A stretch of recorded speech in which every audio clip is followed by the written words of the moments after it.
This video is brought to you by Global Men's Wellness, your 24/7 AI health expert. No copays, waiting rooms, or awkward conversations. Just real answers whenever you need them. Visit globalmenswellness.com to try it free and get your own on-demand concierge-level wellness expert today. Welcome to the 21st Century Man podcast. Your guide to exploring the key chapters of the book, The 21st Century Man. Exactly.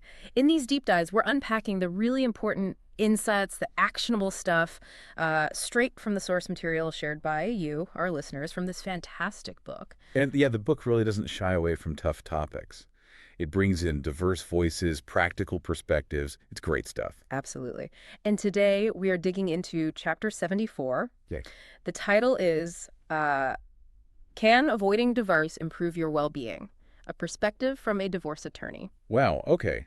That's a title that grabs you. It really does. And the author is Jonathan De LaRose. He's an attorney, an esquire, and also has an MBA. So qualified. Very. But what makes his perspective so unique and why this chapter is, I think, so valuable in the book is his dual viewpoint. How so? Well, he's a practicing divorce attorney, right? Over 20 years doing that. So he's seen it all. Marriages ending, the fallout. Day in, day out, seeing the end results. Exactly. But, and this is key, he's also in a long-term marriage himself, over 25 years. Oh, interesting. So he's seen the breakdown professionally, but he's living the long-term commitment personally. Precisely. That mix of professional experience with the ending and personal experience with, navigating the long haul, it gives him this really unique lens. Yeah, he's not just theorizing from an ivory tower. He's seen the failures, and he's living the attempt to succeed. Right. So our mission today is really to explore his insights, which might seem a bit counterintuitive at first, on well-being, marriage, divorce. And pull out those crucial nuggets, those practical takeaways that are right there in the source material he provided for the book. Let's do it. So, okay, let's start with the opening. It's bold. How does he kick it off? He immediately challenges that common idea, that just avoiding divorce is automatically good for your well-being. Right, the default assumption. Ha! Stay married, better off. Yeah. And Mr. LaRose, from his perspective, seeing people after divorce, he starts by saying, look, contrary to popular belief, divorce can actually improve your well-being. Whoa. Okay, that's definitely provocative. Starting right out the gate, challenging assumptions. It forces you to question that deeply held idea right away. He backs it up. Does the source material give specifics on how divorce could help? Oh yeah, he doesn't hold back. The source lists several ways divorce could potentially lead to a better state for someone. Like what? I'm curious now. Okay, first off, he says it could result in you having passionate sex again. Implying maybe that was completely gone in the marriage. That's the implication, right? That divorce might reopen that door, reignite that part of life that had perhaps withered. Okay, that makes sense if the marriage became sexless or unsatisfying. Yeah. What else? He also says it could leave you feeling great and looking good. Feeling great, looking good. So, suggesting the marriage itself was maybe dragging you down physically or mentally. Yeah, like the stress, the unhappiness, it might manifest in how you feel and look. And removing that negative source allows for a kind of personal resurgence. And he uses a really strong word for stress, doesn't he? He does. He says divorce can eviscerate stress. Eviscerate. That's like completely destroy it, not just reduce it. Exactly. Wipe it out. It makes you think, what kind of stress is so profound that ending the marriage is the only way to eliminate it? It must be that deep, chronic stuff, right? Constant conflict, walking on eggshells, feeling trapped and unhappy every single day. That makes sense. It's not just a bad patch, it's a toxic environment. He sees the relief people feel when that's gone. Okay. What else does the source say divorce can do? It says it can help you get back to being the person you were before you married. Regaining yourself. Like maybe you lost parts of your identity in the bad relationship? Could be. Suppressing parts of yourself, changing in negative ways just to cope. Divorce offers a chance to reclaim that authenticity. Yeah, regain autonomy. Makes sense. He also says it can enhance the quality of your life overall. Just a general upgrade in life quality. And maybe the most dramatic one. Yeah. He says divorce can literally save you. Save you. Wow. Save you from what, though? Good question. Maybe save from, I don't know, despair, prolonged misery, physical or mental health decline caused by the stress. Or even from making really destructive choices because you feel so trapped and hopeless. Could be. Save you is powerful. It frames divorce not as a failure, but potentially as an act of self-preservation. Definitely shifts the perspective. He also circles back to sex, saying divorce may restore your libido and interest in sex, Yeah. reinforcing that earlier point. Right, the potential for intimacy to return. And here's a really interesting one, especially considering the usual narrative. He suggests it might even improve the quality of life for the children involved. For the kids. He says they may even like you more. Whoa! Okay, that directly challenges the whole stay together for the kids mantra. It does, because from his attorney perspective, he's probably seen how damaging a high-conflict home is for kids. Constant tension, unhappy parents. It takes a toll. So the idea is two separate, calmer homes with happier parents might actually be better for the kids. They see their parents less burdened, maybe more present. That seems to be the argument presented. It flips the script, at least in cases of really toxic marriages. That's a heavy point to consider. Yeah. And finally, he suggests you'll likely take better care of yourself after a divorce, similar to how you might have before getting married. Kind of back to that feeling good, looking good idea. Renewed focus on personal well-being once the relationship drain is gone. Exactly. So yeah, hearing a divorce attorney list potential benefits of divorce, it feels jarring, maybe controversial. For sure. We usually frame divorce purely as loss or failure. But LaRose is offering this perspective based on his observations. Sometimes, ending a marriage genuinely leads to a better outcome for the individual's well-being compared to staying stuck. It's an honest look at potential realities, even if uncomfortable ones. And this is crucial. This is where the chapter gets really nuanced. Okay, what's the other side? Because while the source acknowledges divorce can help in some situations, it immediately pivots to emphasize, just as strongly, that marriage can profoundly enhance your life and well-being too. So he's not just being pro-divorce, he's presenting both potentials. Exactly. He's not taking sides. He's laying out the possibilities on both ends of the spectrum. So what are the ways marriage can help, according to the chapter? Well, he starts with this idea that marriage can provide a nuanced emotional experience, something unique, maybe not replicable elsewhere. Nuanced, Yeah. like subtle, complex, rich with different feelings. That's how I read it. Marriage over the long haul isn't just one note, right? It's this whole tapestry. Shared joys, sorrows, compromises, growth, frustration, forgiveness. A huge spectrum of emotions you experience living alongside one person through everything. Yeah, that deep, textured experience of a shared life over decades. He also says marriage can help you grow as a person. How so? By challenging you. Yeah, by forcing you to confront your own stuff, learn patience, compromise, think beyond yourself, face difficulties together. You evolve in ways you might not if you're always alone. It's like a crucible for personal development. Makes sense. And he mentions health benefits too, improved mental and physical health in a healthy marriage. The support, the companionship, maybe encouraging each other to be healthy. Could be all of that. Compared to isolation or the stress of a bad relationship, a good partnership can be protective. Right. He also suggests you may be more able to meet your professional and financial objectives when married. Interesting. Maybe through shared goals, mutual support during career stuff, or just the stability it provides, frees up mental energy. That seems plausible. And, of course, the classic point, you may live longer married. Yeah, that finding comes up a lot. Yeah. Social support, healthier habits, maybe less risky behavior. And finally, looping back to growth, he says marriage can help you evolve in ways being alone may never achieve. Those unique lessons learned through deep, long-term partnership and interdependence. You just don't get that solo. Right. So we have these two sets of potential outcomes. Divorce can improve well-being.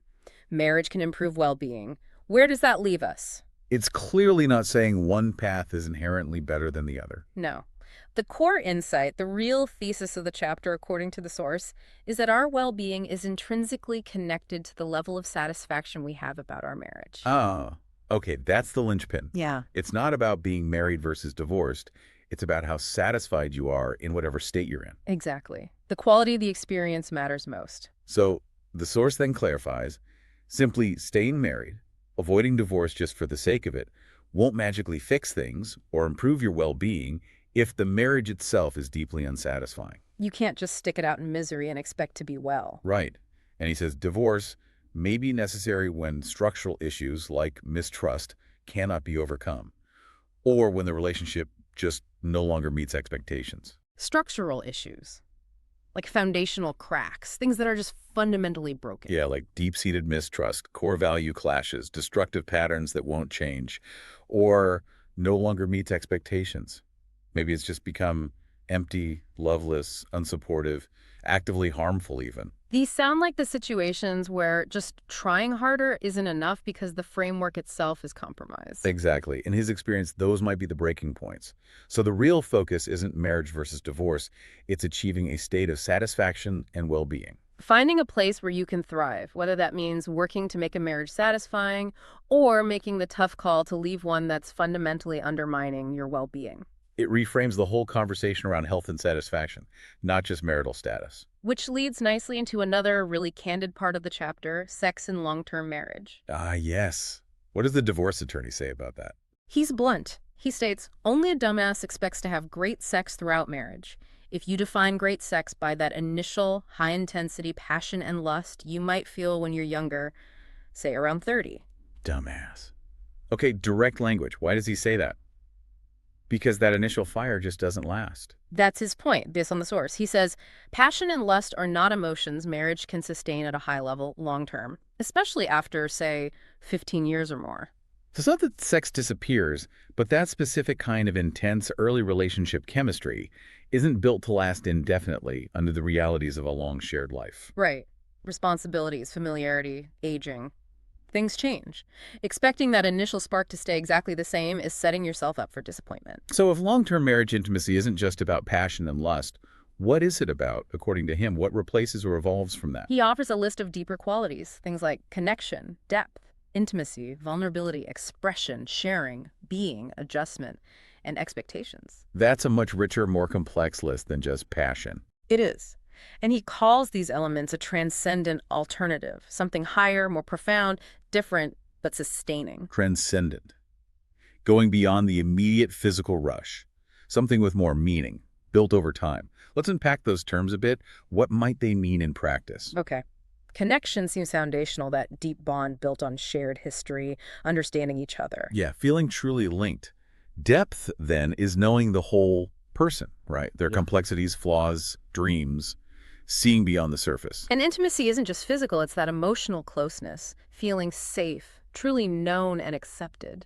Which requires vulnerability, being able to show your real self, your fears, knowing your partner will handle it with care. Expression must be communicating all that openly, honestly. Sharing is more than just the house. It's sharing your inner life, challenges, wins. Being. I like that one. Just the comfort of existing together, totally accepted. Yeah, effortless presence. Adjustment is huge, too. Adapting to changes in each other and in life. Evolving together. And expectations, having realistic, shared understandings about the partnership and being willing to adjust them over time. That paints a picture of long-term intimacy that's about sustained effort, deep understanding, and evolving connection, not just chasing that initial spark. A much more complex, potentially more rewarding structure. And it's seeing the breakdown of these deeper elements that informs his perspective as a divorce attorney. Right. So after seeing marriages end for over 20 years, what does he say are the causes? Any common threads? He emphasizes complexity. He says the causes are complex and myriad. It's rarely one issue. So not just they fought about money or they stopped having sex. Usually not that simple, no. It's typically a combination of issues, some large, some small, that build up over time, like an erosion. The snowball effect, maybe? Could be. And he notes that sometimes the roots go way back, even to the date of marriage. Maybe red flags were ignored or there were fundamental incompatibilities from the start. Wow. And he also says the longer the marriage, the more complex and nuanced the issues that caused it to die. More history, more baggage, more entanglement makes it harder to pinpoint a single cause. Which leads to this really striking thing he says. When asked what causes a marriage to end, his usual answer is, I have no idea. Huh. From a divorce lawyer with decades of experience?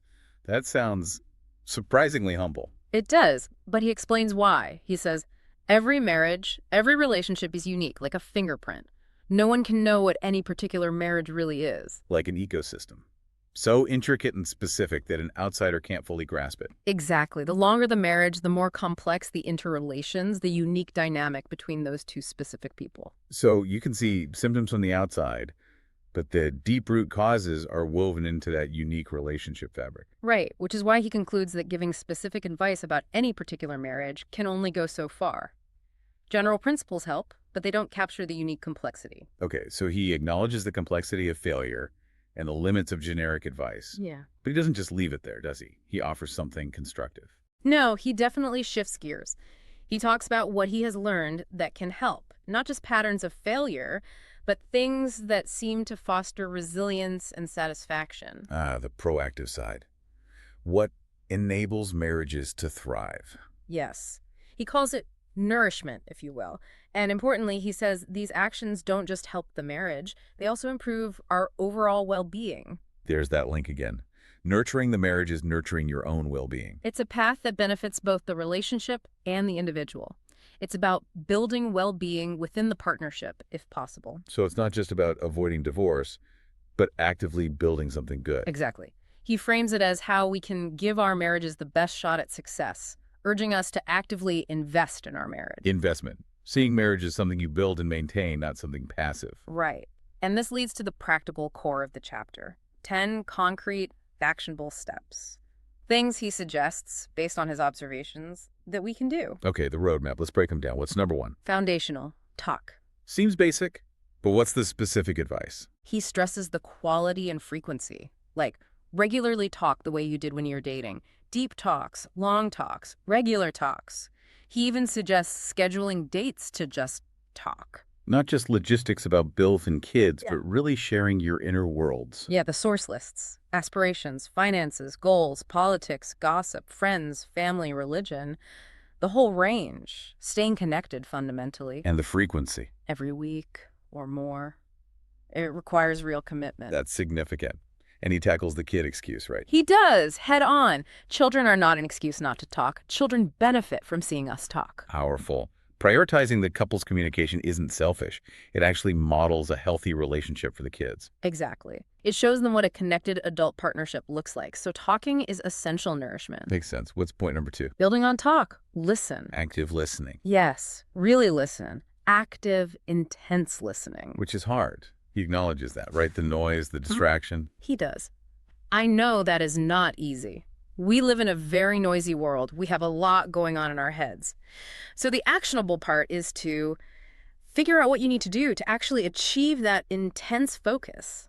Like putting the phone away, finding quiet time, maybe mindfulness, conscious effort. Yeah. And then comes that really vivid analogy he uses. Foreplay one. That's the one.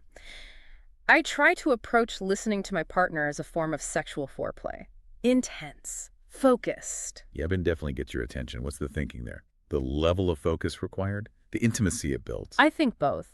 Good listening, like good foreplay, isn't passive. It takes energy, focus, being fully present with the other person, trying to understand them on a deep level. So it builds connection, trust, vulnerability. Right. Creates that emotional readiness for deeper intimacy, just like physical foreplay does for sex. That seems to be the idea. It elevates listening to a really vital act of intimacy building. Okay, point 3. Point 3, get fit and look good. Self-care is marital investment. Get and stay in shape. And the source lists benefits for both the individual and the couple. Yep. For you. More confidence, happier overall, ward off disease, live longer, clear well-being boosts. And for the marriage? Partner more attracted to you, you're more interested in sex, direct impact on intimacy and attraction. Plus, just having more energy, being healthier, makes you a better partner overall. Right. More present, more capable. Seems logical. The advice is straightforward. Exercise, eat well. And the slightly humorous ad, if you like to eat, exercise some more. He also gets practical about using medicine or even plastic surgery, doesn't he? And the point about wealth. Yeah, he says use whatever medicine has to provide, including plastic surgery, taking a results-oriented view, and explicitly states wealth is wonderful, but it is not a substitute for taking care of your body. So it's not about vanity per se, but actively managing your physical self using available tools because it impacts energy, confidence, attraction, health span, all vital for the relationship. Money can't buy health. It's pragmatic self-stewardship. Okay, point 4. 4, be financially transparent. This feels huge coming from a divorce lawyer. Endeavor to share everything financially with your partner. What are the specific rules he lays out in the source? No financial subject should be off limits. Discuss everything: income, debt, spending, investments. Also, do not take financial liberties you will not allow your spouse to take. Equality and respect. And the big one about debt. Do not incur material debt without advanced approval by your spouse. Key word being material significant stuff impacting your shared future. Why is this so critical as an investment? From his perspective. Trust, basically. He's seen how financial secrets, hidden spending, unilateral big decisions, they just erode trust and create massive conflict. Money problems often signal deeper trust issues. So transparency prevents that corrosion, builds security and a sense of partnership around finances. Creates a shared financial world, no secrets. Okay, number 5. 5. Challenge yourself sexually. Following up on the passion list point, he says, live to have sex. Be proactive, explore. And he acknowledges the challenges: age, health, familiarity. Yes. And his advice is blunt. Get over it. Not dismissive, but a call to push past the inertia and excuses. Treat your partner as your chosen sex partner. Right. Intentionality. Yes. And use whatever medicine or anything else at hand to position you to have satisfying sex. Again, pragmatic about addressing physical issues. Be candid with your partner about everything: desires, difficulties. Communication is key there. And the boundaries are about mutual pleasure. Exactly.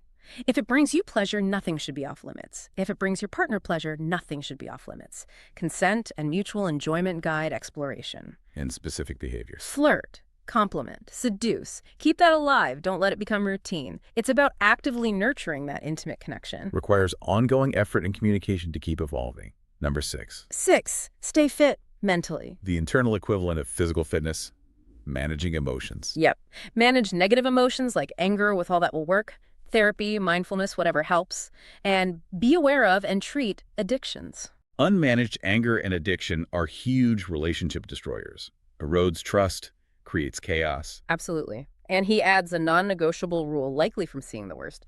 Never, ever use any form of violence with your partner or children. Foundational safety. He also warns about narcissism. Yes. Says it comes in all shapes and sizes, so it can be subtle.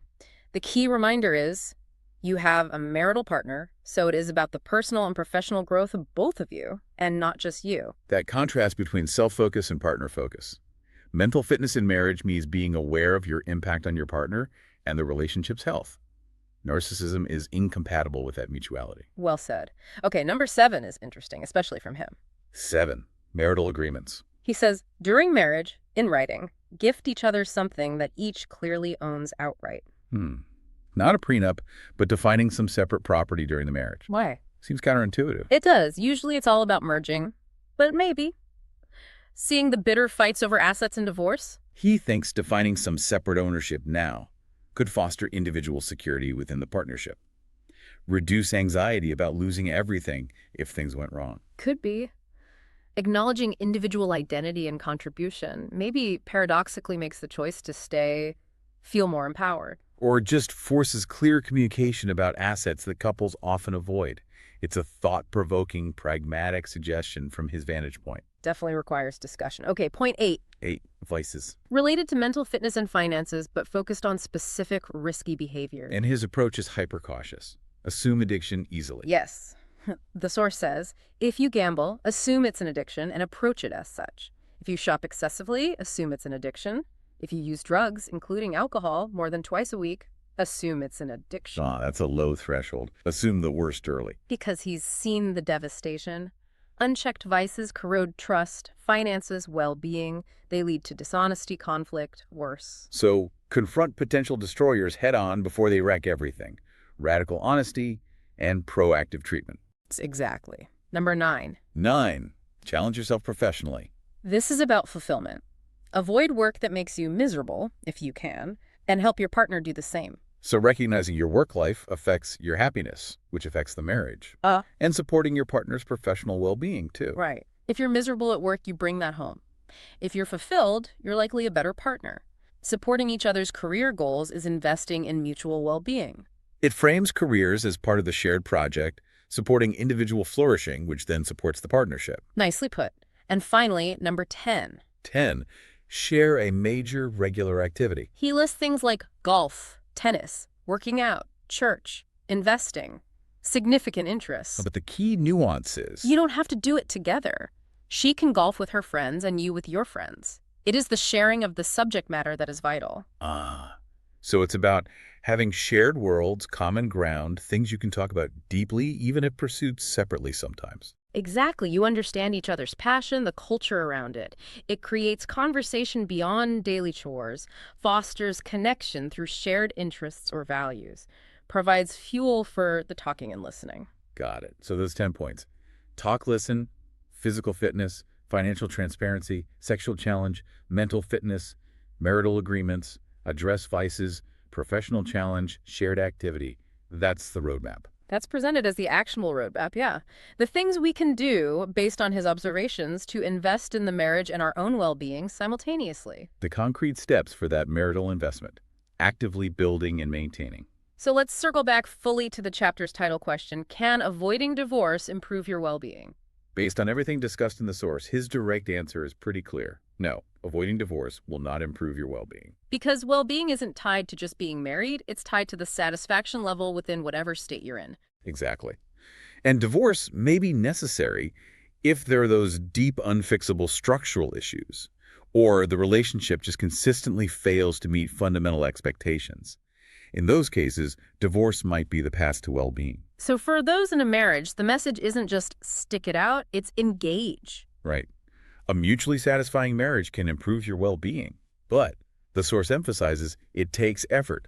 You have to manage it actively, not passively. That's the marital investment idea. You don't just coast, you participate. Taking these kinds of steps is how you potentially realize the maximum return. And the payoff isn't just avoiding the negative of divorce. It's potentially achieving the positive, the attainment of the marriage you expected, or maybe something even better, built through conscious effort. A very pragmatic view. Marriage is a dynamic process needing investment, not a static state. It's about actively working to enhance the quality of it. In that perspective, from a divorce attorney no less, is what makes this chapter and indeed the 21st Century Man book so valuable. Real, actionable insights. It really gives you tangible things to think about and maybe act on. So for you listening, let's leave you with a final thought, building on this tension between active investment and well-being. Yeah, the chapter really suggests that well-being and relationship satisfaction aren't things that just happen to you. They're things you actively build through effort and conscious choices. That active pursuit might mean investing deeply in your marriage, using ideas like these 10 points. Or it might mean recognizing when a relationship has those fundamental, unresolvable problems and realizing that leaving, though difficult, is the necessary step for your well-being. So reflecting on these 10 areas and the core idea that well-being is linked to satisfaction. Where in your own life or your own relationships could you perhaps benefit from more conscious, active investment right now? How can you prioritize your well-being, knowing how much it connects to everything else? Something to definitely mull over. This has been our deep dive into Chapter 74 of The 21st Century Man. We've explored this really nuanced take on divorce, marriage, and well-being from Jonathan LaRose. And those 10 practical steps for investing in a partnership. We really do encourage you to check out the book itself for the full context. It's packed with insights like these. Absolutely worth it. Please join us next time as we continue our journey through the book with a deep dive into Chapter 75, which tackles fatherhood. We look forward to exploring that with you. Thanks so much for joining this deep dive. Take control of your health anytime, anywhere. Visit globalmenswellness.com and start your free trial today. Get expert-level answers in seconds, not weeks, without the cost, the wait, or the awkward conversations. Real support on your terms. Visit globalmenswellness.com now.